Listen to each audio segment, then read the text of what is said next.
আর ভুল করবো না। আল্লাহ আপনি আমাকে ক্ষমা করে দিন। যদি চোখ কোরআনের মজলিসে বসে তওবা করে নাই, ওই বান্দা ঘরে যাবার পূর্বে মায়ের পেট থেকে যখন এসেছিল এই রকম বেদনা ছিল, আবার আল্লাহ ওই বান্দাকে ঘরে যাবার আগে বেগুনা বানিয়ে দেয়।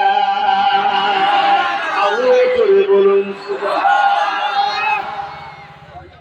আমাদের জন্য খুশির খবর দিচ্ছে আলহামদুলিল্লাহ, শুকরিয়া আল্লাহ।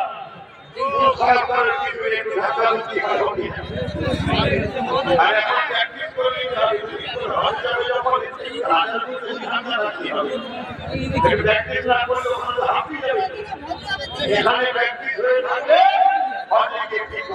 হয়ে যাবে। আল্লাহ নিয়ামত করেছে, একটুখানি জায়গা যত লোকই ঢোকে আল্লাহ ভালো জানে, কিন্তু